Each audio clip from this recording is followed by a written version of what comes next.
Hello दोस्तों, नमस्कार। स्वागत है आपका आपका अपने चैनल ऑनलाइन स्टडी 1.2 पर। दोस्तों, यूपी ट्रिपल एस सी पेट का प्रैक्टिस सेट नंबर 3 है, जो बहुत ही इम्पोर्टेंट है। 2 प्रैक्टिस सेट अपलोड हो चुके हैं। जो लोग उन्हें नहीं देखा है तो चैनल पर जाकर देख लो। चलिए वीडियो स्टार्ट करते हैं। पहला सवाल है, पूर्व में भारत की सीमा किन किन देशों से लगती है? तो देखिए, अगर बात करें तो इसका आंसर हो जाएगा डी, म्यांमार और बांग्लादेश। अगर हम देखें तो भारत हमारा कुछ ऐसे बना है।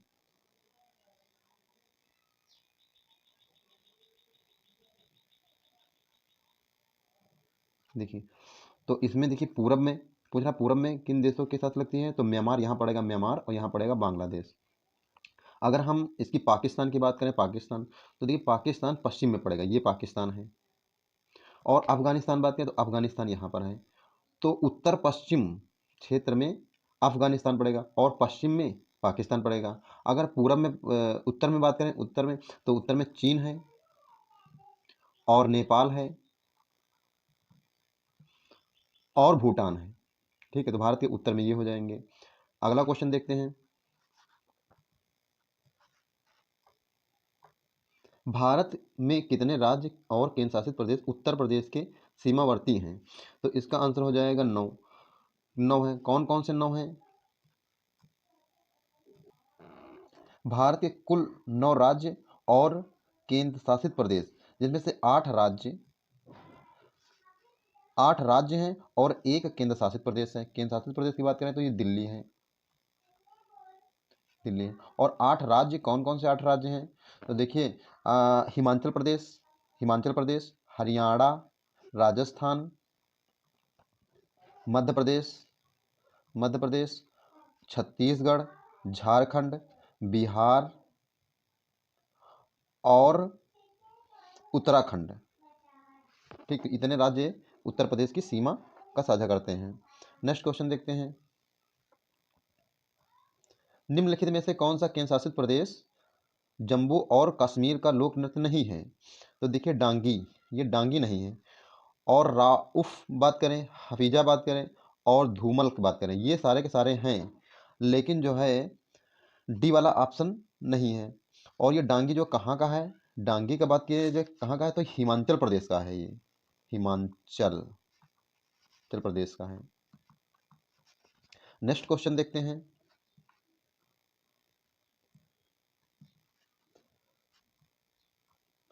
निम्नलिखित में से किस विषय पर नोबेल पुरस्कार नहीं दिया जाता है? तो गणित के क्षेत्र में नहीं दिया जाता है।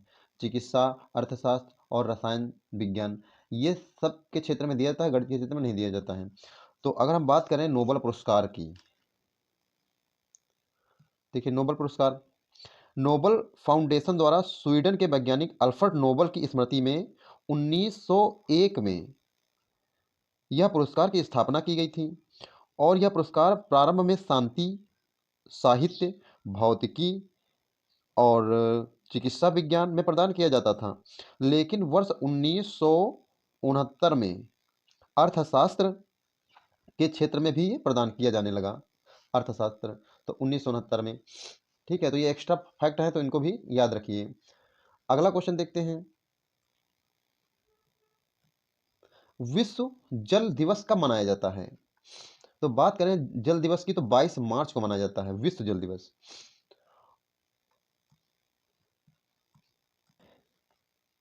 अच्छा, ये जो 8 मार्च को क्या मनाया जाता है? 8 मार्च को, तो 8 मार्च को विश्व महिला दिवस मनाया जाता है। ये भी काफ़ी इम्पोर्टेंट प्रश्न है। आगे देखते हैं। निम्नलिखित में से कौन सा देश आसियान का सदस्य नहीं है? आसियान, तो आंसर की बात करें तो आंसर बी है, क्या? चीन। चीन नहीं है। और इसमें अगर हम बात करें एक्स्ट्रा फैक्ट की, तो आसियान का जो है फुल फॉर्म क्या होता है? एसोसिएशन या association of south east Asian nation. ठीक है, ये होता है ASEAN। ठीक, ये एशियान, इसे बोलते हैं। अगर हम बात करें कि स्थापना कब होती है, तो इसकी स्थापना 8 अगस्त 1967 को होती है। और अगर हम बात करें तो कुल 5 देशों ने मिलकर इस जो है संस्था की स्थापना की थी। कौन कौन से आपके 5 देश थे? तो इसमें इंडोनेशिया था, इंडोनेशिया, थाईलैंड, फिलीपींस, मलेशिया और सिंगापुर। और अगर प्रेजेंट टाइम की बात करें तो इसमें वर्तमान में जो है, वर्तमान में कितने देश हैं? तो 10 देश हैं। कौन कौन से 10 देश हैं? एक तो इंडोनेशिया है, फिर मलेशिया है, फिलीपींस है, वियतनाम है, कंबोडिया है, म्यांमार है, थाईलैंड है, सिंगापुर है, ब्रुनेई है और लाओस है। ये 10 देश वर्तमान में है, तो इसको भी याद रखिए, एक्स्ट्रा फैक्ट है। नेक्स्ट क्वेश्चन देखते हैं। भारत के किस शहर को पूर्व का एथेंस के रूप में जाना जाता है? तो इसका आंसर है मदुरै। क्या है? मदुरै। अच्छा, मदुरै ये कहाँ पर है? तो ये तमिलनाडु में है। तमिलनाडु, तमिलनाडु में है। अगर एक्स्ट्रा फैक्ट की बात करें तो प्रयागराज, प्रयागराज को किस, तो प्रयागराज को ईश्वर का निवास स्थान कहा जाता है। प्रयागराज को हमने उपनाम में कराया भी था, ये प्रयागराज, प्रयागराज और भी कुछ सब कराए थे। कोच्चि, कोच्चि किसे, कोच्चि को क्या कहा जाता है, मतलब उपनाम से जाना जाता है? तो अरब सागर की रानी। क्या? अरब सागर की रानी, सागर की रानी, रानी। और नेक्स्ट क्वेश्चन देखते हैं। लोकसभा की बैठक समाप्त की जाती है, तो अब देखिए किसके द्वारा लोकसभा की बैठक समाप्त की जा सकती है? तो स्थगन के द्वारा, इसके द्वारा स्थगन हो गया, इसके द्वारा समाप्त हो सकती है। सत्रह अवसान के द्वारा, ठीक है, इसके द्वारा भी समाप्त हो सकती है। और विघटन के द्वारा, विघटन के द्वारा भी समाप्त बैठक हो जाती है। और तो इसका मतलब तीनों हो जाती है, तो आंसर क्या आ जाएगा? उपयुक्त सभी के द्वारा। नेक्स्ट क्वेश्चन देखते हैं। भारत में आर्थिक उदारीकरण की शुरुआत शुरू हुआ, तो ये औद्योगिक लाइसेंस नीति में वास्तविक बदलाव के साथ, ये आंसर हो जाएगा इसका। नेक्स्ट क्वेश्चन देखते हैं।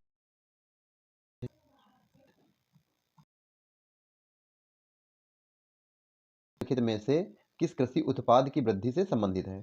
तो इसका आंसर हो जाएगा अंतर्वृष्टि वृद्धि। तो इसमें अगर एक्स्ट्रा फैक्ट की बात किया जाए, हरित क्रांति। क्या? हरित क्रांति। तो स्वामीनाथन ने कोयम्बटूर में हरित क्रांति के बाद अब समावेशी या फिर अंतर्वृष्टि हरित क्रांति की बात कही, जिसे डॉक्टर मनमोहन सिंह ने द्वितीय हरित क्रांति के रूप में देखा। तो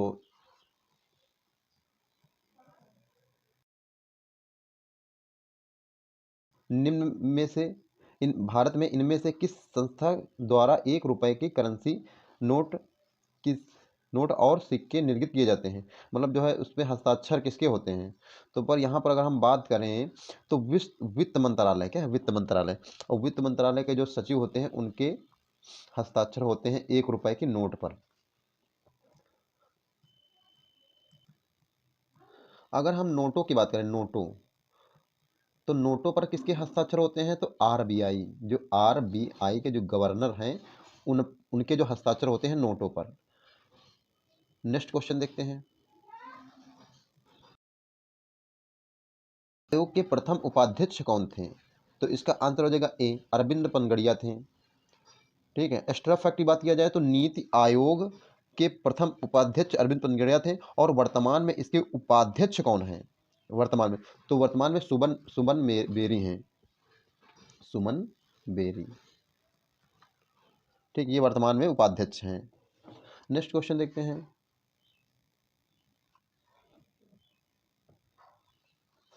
एक तोप का गोला दागा गया, इस गोले की गति और डैश का एक उदाहरण है। तो देखिए ये होता है प्रक्षेप्य गति। क्या होती है? प्रक्षेप्य गति। जब कोई बॉल हो या कोई पिंड हो और ऐसे आकृति जो बनाती है, ठीक है, तो इसे प्रक्षेप्य गति बोलते हैं। ठीक है। और तो यही हो जाएगा। नेक्स्ट क्वेश्चन देखते हैं। स्तनधारियों में सबसे छोटी अस्थि होती है, तो अगर हम बात करें सबसे छोटी हड्डी, तो स्टेपीज, क्या है स्टेपीज, तो ये अगर बात करें तो ये कान में पाई जाती है सबसे छोटी हड्डी। तो स्तनधारी पूछे या फिर मनुष्य पूछे, मनुष्य की सबसे छोटी हड्डी कौन सी होती है, तो कान की स्टेपीज होती है। और एक्स्ट्रा फैट की बात करें तो इसमें जो है फीमर, ये फीमर कहाँ होती है, तो फीमर जांग में होती है, जांग की हड्डी। और ये फीमर क्या है, ये सबसे लंबी हड्डी है, शरीर की सबसे लंबी हड्डी। ठीक है, अगला पॉइंट देखते हैं।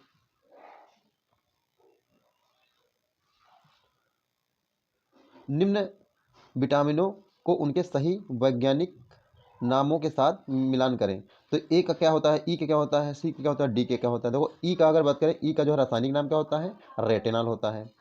और ई का बात करें तो ई का टोकोफेरॉल होता है।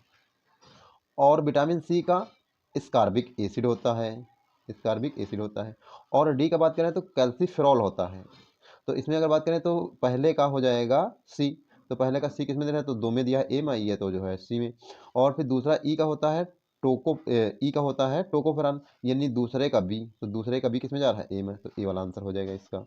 नेक्स्ट क्वेश्चन देखते हैं।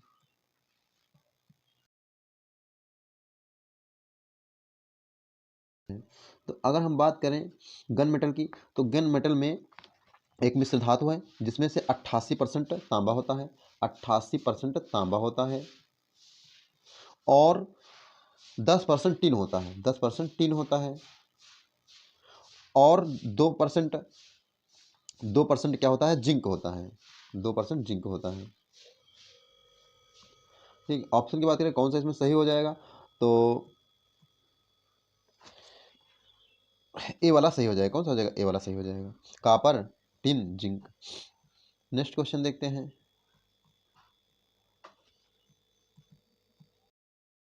करा आतिशबाजी में हरे प्रकाश के उत्पादन के लिए निम्न में से क्या जिम्मेदार है। तो इसमें तुमको बताना है क्या, मतलब ऐसा आतिशबाजी जो होती है उसमें हरा रंग जो है जब निकलता है, दिखाई पड़ता है, तो उसमें जो किसके कारण होता है, तो ये बेरियम के कारण होता है। ठीक है, बेरियम के कारण। अगला क्वेश्चन देखते हैं। अब एक्स्ट्रा फैक्ट की बात करें तो जो आपका होता है सोडियम नाइट्रेट, क्या होता है, sodium nitrate, sodium nitrate, sodium nitrate से क्या होता है, ये सोडियम नाइट्रेट पीला रंग उत्सर्जित करता है, क्या पीला बनाता है, कलर जो होता है। और फिर अगर हम बात करें एक और होता है वो भी जान लीजिए, एक होता है कापर क्लोराइड, क्या होता है, copper chloride, copper chloride, chloride से क्या होता है, नीला प्रकाश उत्सर्जित करता है, नीला प्रकाश बनाता है। ठीक है, नीला प्रकाश। नेक्स्ट क्वेश्चन देखते हैं। भारतीय संविधान का अनुच्छेद 24 कारखानों आदि में बच्चों के रोजगार पर निषेध किससे संबंधित है। तो अगर हम बात करें तो इसका हो जाएगा मूल अधिकार, क्या हो जाएगा, मूल अधिकार। भारतीय संविधान के अनुच्छेद 24 में कारखानों आदि में बालकों के नियोजन का प्रतिषेध से संबंधित प्रावधान किया गया है। अनुच्छेद 24 के अनुसार 14 वर्ष से कम आयु, कितनी, 14 वर्ष से कम आयु किसी भी बच्चे या फिर बालक को कारखाने या फिर खान में काम करने के लिए नियोजित नहीं किया जाएगा, किसी अन्य परिसंकट में नियोजन में नहीं लगाया जाएगा। मतलब किसी भी प्रकार के 14 वर्ष से अगर कम आयु है तो उसको बालक को नहीं लगाओगे, कारखाना है या फिर जो है कोई भी खाना है उसमें नहीं लगाओगे। नेक्स्ट क्वेश्चन देखते हैं। राज्य के नीति तत्व की बात की जाए तो ये 36 से 51 में आते हैं, राज्य के नीति तत्व, और भाग 4 में आते हैं। तो नेक्स्ट क्वेश्चन देखते हैं। भारतीय संविधान का अनुच्छेद 43 ए उद्योगों के प्रबंध में श्रमिकों की भागीदारी किससे संबंधित है। जो उद्योगों में जो प्रबंध करते हैं बालों को, जो श्रमिक होते हैं, तो उनकी जो भागीदारी किस किस में उसमें आती है। ठीक है, राज्य सरकार के केंद्र सरकार में आएंगे, राज्य के निजी तत्व में आएंगे, मूल अधिकार में आएंगे। ठीक, तो अगर बात करें तो राज्य के निजी तत्व में आएंगे, तो अभी अनुच्छेद बता ही दिया है, तो 36 से 51 के बीच आते हैं, भाग 4 में आते हैं। नेक्स्ट क्वेश्चन देखते हैं। भारतीय संविधान में कितने अनुच्छेद हैं। तो अनुच्छेद की बात किया जाए तो 395 अनुच्छेद हैं, 395। नेक्स्ट क्वेश्चन देखते हैं। लोक अदालतें किसके अधीन बनाई गई हैं। तो ये हो जाएगा विधिक सेवा प्राधिकरण अधिनियम के द्वारा, बी वाला आंसर सही हो जाएगा। नेक्स्ट क्वेश्चन देखते हैं, जो भी एक्स्ट्रा पास बनेगा वही बताएंगे, ठीक, सब अगर बताने लगेंगे तो बहुत जो है वीडियो लंबी हो जाएगी। वे विषय जिन पर केंद्र व राज्य सरकारें कानून बना सकती हैं उन्हें हम क्या बोलते हैं, मतलब क्या कहते हैं, किस में रखेंगे उसको। देखो संघ सूची में यहाँ पर अगर हम बात करें, वे विषय जो जो संघ सूची वाले विषय होते हैं जो केंद्र सरकार बनाती है, क्या केंद्र सरकार, और जो राज्य वाले विषय होते, राज्य विषय होते हैं तो वो राज्य सरकार बनाएगी। और जो है ये केंद्र और प्लस जो है राज्य दोनों जो आपके कानून बनाते हैं, राज्य सरकार जो दोनों कानून बनाते हैं, तो उसमें जो है वो उसको क्या बोलते हैं, समवर्ती सूची में रखा जाता है, समवर्ती सूची। तो इसमें पूछा था कौन कौन विषय केंद्र सरकार का है और कौन जो है राज्य सरकार का है। तो जैसे कह दिया जाए, जो राज्य सरकार जो पुलिस होती है, राज्य सरकार पुलिस, ठीक है, तो वो राज्य सरकार विषय बनाएगी, उसमें राज्य सरकार का विषय है। और जो जैसे सीआरपीएफ, सीआरपीएफ, ठीक, ये मतलब केंद्र सरकार का है, क्या केंद्र सरकार, इसमें जो विषय होंगे इंक्लूड तो वो केंद्र सरकार देखेगी। और जैसे आपका जो एक शिक्षा होता है, क्या शिक्षा, शिक्षा विभाग, तो शिक्षा विभाग में समवर्ती सूची के अंतर्गत आता है, समवर्ती सूची, दोनों मिलकर कानून बनाते हैं इसमें। नेक्स्ट क्वेश्चन देखते हैं,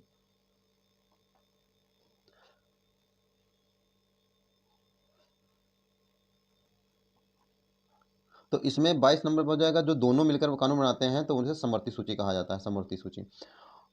और जो है फिर नेक्स्ट क्वेश्चन देखते हैं कि जय हिंद किसका नारा था।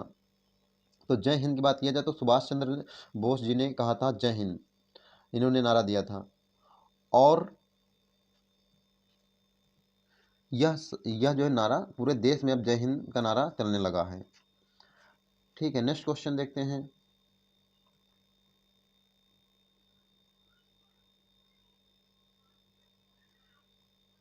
भारतीय स्वतंत्रता के समय भारतीय राष्ट्रीय कांग्रेस के अध्यक्ष कौन थे।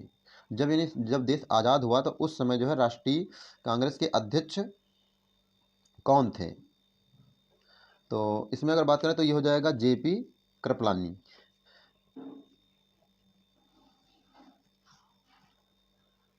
भारतीय स्वतंत्रता के समय जेपी कृपलानी भारतीय राष्ट्रीय कांग्रेस के अध्यक्ष थे। ये 23 नवंबर 1946 को, कब, 1946 के मेरठ अधिवेशन के अध्यक्ष बने और नवंबर 1947 तक अध्यक्ष रहे। कब रहे थे, 1947 तक। ठीक है, तो वही पूछ रहा है कि नेक्स्ट क्वेश्चन देखते हैं,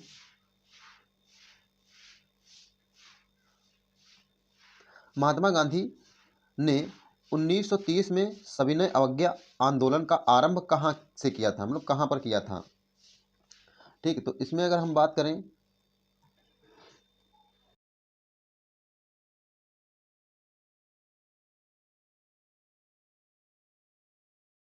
1930 ईस्वी को, 1930 को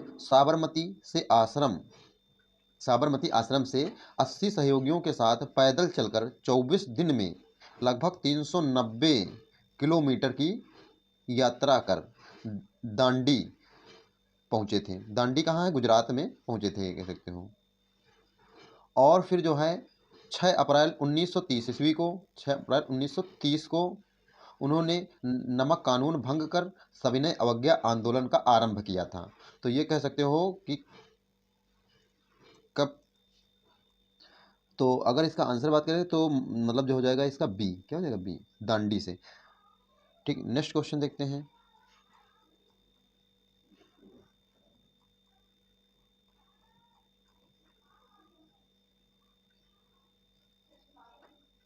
निम्न में से किसके अंतर्गत भारत में सर्वप्रथम सर्वोच्च न्यायालय की स्थापना हुई थी।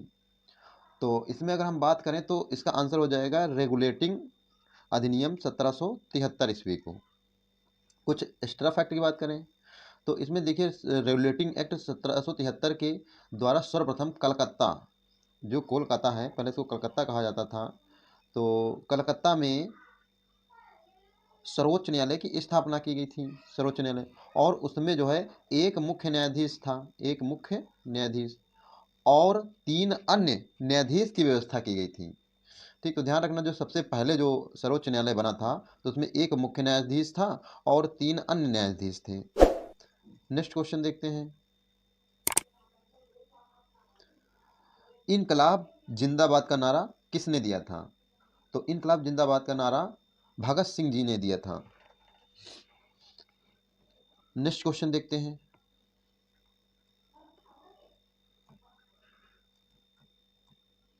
निम्नलिखित में से कौन सा वेद सबसे पुराना है? तो देखिए यहाँ पर भारतीय साहित्य में 4 वेद हैं और ये चारों वेद जैसे आपका ऋग्वेद हो गया, सामवेद हो गया, यजुर्वेद हो गया और अर्थवेद हो गया। ये सारे के सारे वेद हैं और इसमें सबसे पुराना कौन सा है? ऋग्वेद है। ध्यान रखना ऋग्वेद सबसे पुराना जो है ये है वेद। और अगर सामवेद की बात की जाए सामवेद, तो इसमें सामवेद में क्या कहा गया, मतलब जो किसके बारे में ज़्यादा चर्चाएं हैं? तो ये संगीत का जो वेद कहा जाता है, संगीत, संगीत का वेद। नेक्स्ट क्वेश्चन देखते हैं।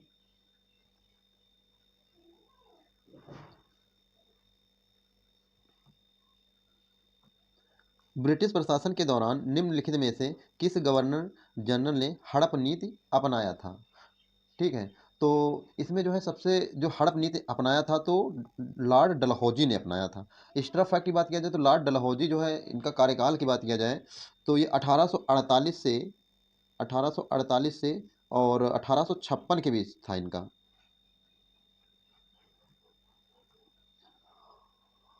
और जो है डलहौजी का व्यापक सिद्धांत के अंतर्गत विलय किए गए प्रदेश कौन कौन से थे? एक तो था सतारा और जैतपुर था, संभलपुर था, बघाट था, ठीक, उदयपुर था, झांसी था और नागपुर था। ये सब जो है विलय किए गए थे डलहौजी के द्वारा। नेक्स्ट क्वेश्चन देखते हैं। महावीर स्वामी, जो भगवान महावीर स्वामी का जन्म वर्तमान समय में किस राज्य में हुआ था? तो ये राज्य पूछ लिया गया है इसमें। तो इसमें जो है बिहार आंसर क्या जाएगा? बिहार। लेकिन अगर हम महावीर स्वामी की बात करें तो ये जैन धर्म ग्रंथ के अनुसार भगवान महावीर स्वामी का जन्म वर्तमान समय में बिहार राज्य के कुंडग्राम में माना जाता है। और इनका नाम जो है वर्धमान था बचपन में। और इनको ऋजुपालिका नदी के तट पर साल वृक्ष, वृक्ष कौन था? साल वृक्ष के नीचे ज्ञान की प्राप्ति हुई थी। और ये जो है 24वें एवं अंतिम तीर्थंकर थे। 24वें कहें या फिर अंतिम तीर्थंकर कहें, माने जाते हैं ये। तो ये भी इंपॉर्टेंट फैक्ट है। अगला क्वेश्चन देखते हैं।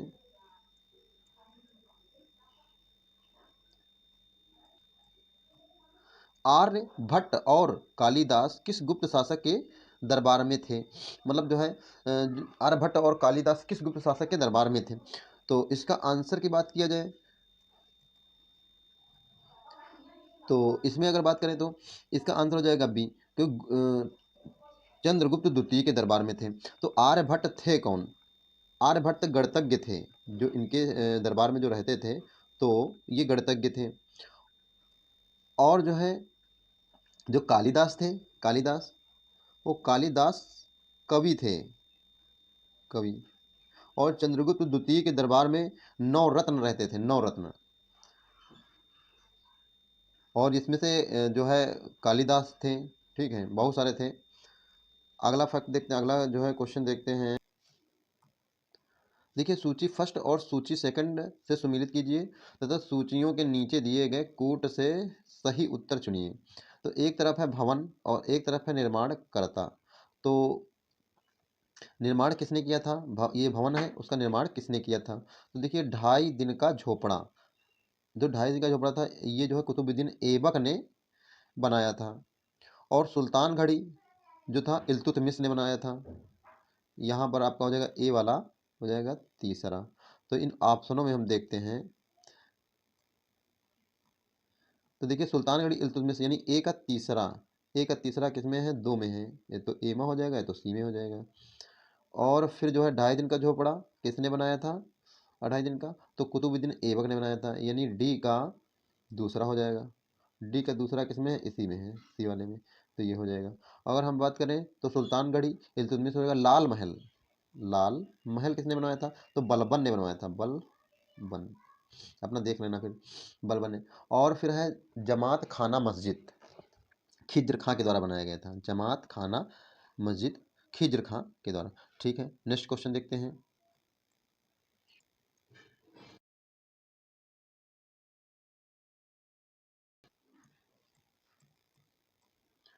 शुरू करने वाला पहला भारतीय राज्य कौन सा है, तो ये हो जाएगा तमिलनाडु हो जाएगा।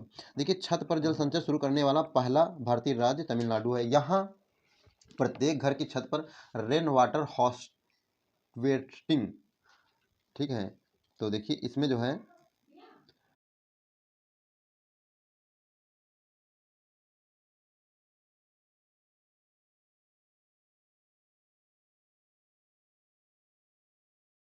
किया गया है। नेक्स्ट क्वेश्चन देखते हैं। पश्चिमी घाट की पश्चिमी ढलानें पूर्वी ढलानों की तुलना में घने जंगलों से ढकी क्यों हैं, तो इसमें अगर हम बात करें तो इसका आंसर हो जाएगा डी, क्योंकि अधिक वर्षा होती है। क्योंकि पश्चिमी घाट अगर बात करें तो भारत, मान लो जैसे ये आपका भारत है, और एक मिनट, जैसे आपका ये भारत है, तो यहाँ पर इस साइड में इसको पश्चिमी घाट बोलते हैं। तो यहाँ पर बहुत ही घने जंगल हैं, जंगल, और यहाँ पर बारिश भी बहुत होती है, बारिश, तो बारिश की वजह से ना यहाँ पर जंगल है। नेक्स्ट क्वेश्चन देखते हैं।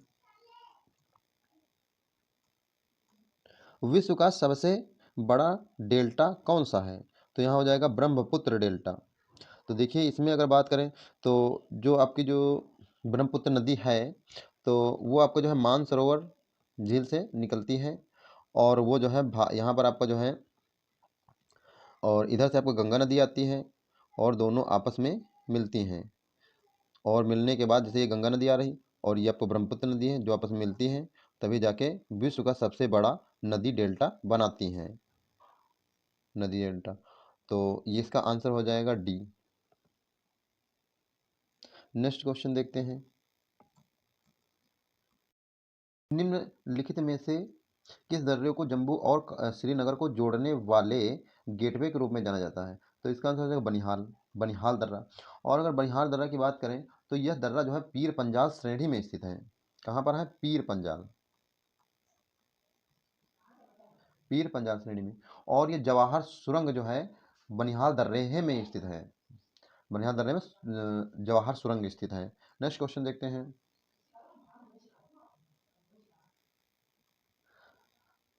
वर्ष 2022 में यूरेनियम का सबसे बड़ा उत्पादक देश कौन सा है, तो इसका आंसर हो जाएगा ए, क्योंकि कजाकिस्तान जो है फर्स्ट नंबर पर उत्पादक में आता है।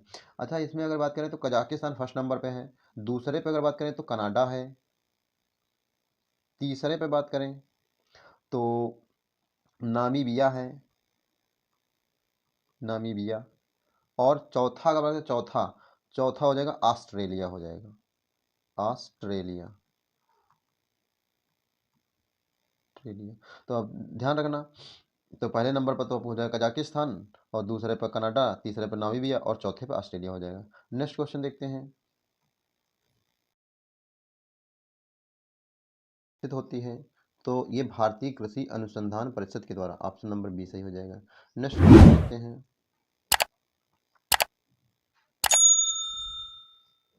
निम्नलिखित का मिलान कीजिए। एक तरफ राज्य दिया है, एक तरफ राजधानी दिया है, बहुत आसान क्वेश्चन है। आसाम की राजधानी क्या हो जाएगी, दिसपुर। तेलंगाना की राजधानी हैदराबाद। उड़ीसा की राजधानी भुवनेश्वर। और पश्चिम बंगाल की राजधानी कोलकाता। तो अपने हिसाब से इसको मिलान कर लेना। नेक्स्ट क्वेश्चन देखते हैं। निम्नलिखित का मिलान कीजिए, इसमें भी देश दिया है और राजधानी दी है। तो अगर हम बात करें तो डी मोरक्को, किसकी, मोरक्को की राजधानी क्या है, रबात है। चिली की राजधानी सांटियागो है। और जो है संयुक्त अरब अमीरात की राजधानी अबू धाबी है। और जर्मनी की राजधानी बर्लिन है। ठीक है, तो मिलान कर लेना अपना।